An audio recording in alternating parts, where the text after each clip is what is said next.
नमस्कार दोस्तों, इस साल 2024 इलेक्शन में नोटा को 11,60,627 वोट मिला है। जब से इंडिया में नोटा की ऑप्शन आया है तब से लेकर इस साल सबसे ज्यादा वोट नोटा को मिला है। ये नोटा वोट होता क्या है? क्या नोटा को ज्यादा वोट मिलने से दोबारा वोटिंग होता है? क्या नोटा को वोट देने से सरकार बदल सकती है?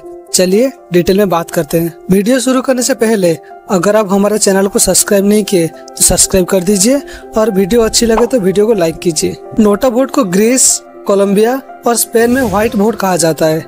अर्जेंटीना में उसे ब्लैक वोट कहा जाता है।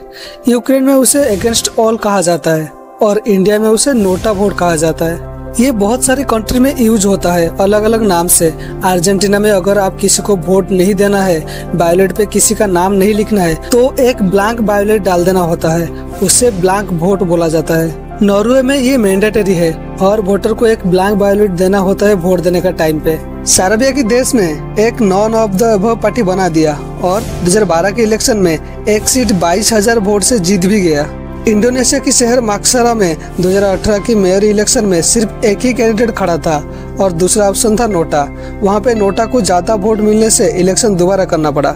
इसी तरह दुनिया भर में कई सारी कहानी है जिसमें सबसे ज्यादा दिलचस्प है पोलैंड और रूसिया की। 1989 में पोलैंड की एक कम्युनिस्ट पार्टी ने इलेक्शन में घोटाला करते हुए देखा गया, जिसमें कई सारे जगहों में अपोजिशन में कोई खड़ा ही नहीं हुआ था।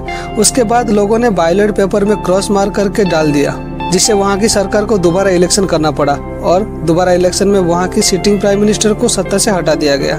1991 में सोवियत यूनियन पे यही कहानी है, जहां पे 200 से ज्यादा सीट पे नोटा ने हरा दिया और वहां पे दोबारा इलेक्शन करना पड़ा। हमारी सुप्रीम कोर्ट ने पहली बार 2013 सितंबर को नोटा वोट को इंट्रोड्यूस करने का निर्णय लिया था। बेसिकली हुआ यह था कि 2004 में people's union for civil liberties ने एक पिटीशन डाला था कि वोटिंग में सीक्रेसी बना रहे।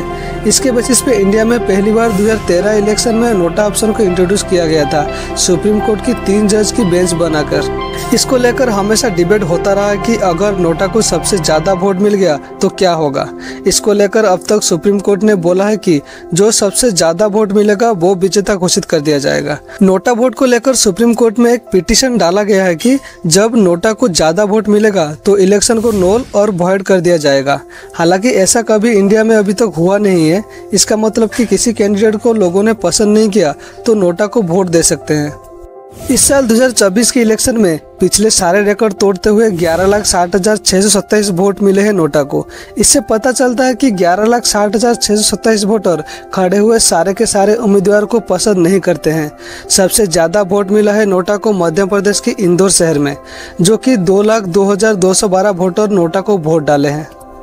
इंदौर की लोकसभा इलेक्शन में बीजेपी की कैंडिडेट शंकर लालवानी 10 लाख की मार्जिन से रिकॉर्ड करते हुए जीते हैं और सेकंड पोजीशन पे है बहुजन समाज पार्टी की कैंडिडेट संजय, जो कि 51,659 वोट मिले हैं। लेकिन नोटा को वहां पे 2,02,212 वोट मिले हैं।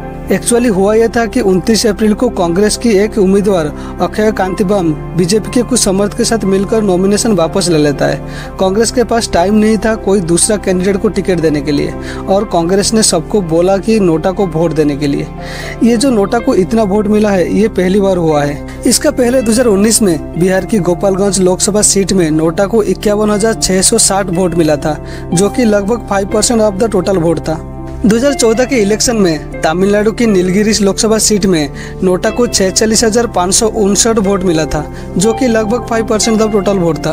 देखा गया है कि जहां जहां रिजर्वेशन सीट है उन सब सीट पे नोटा को वोट दिया गया है। इसका मतलब इन सब सीट पे कुछ जनरल कास्ट की वोटर सबसे ज्यादा नोटा को वोट दिए हैं।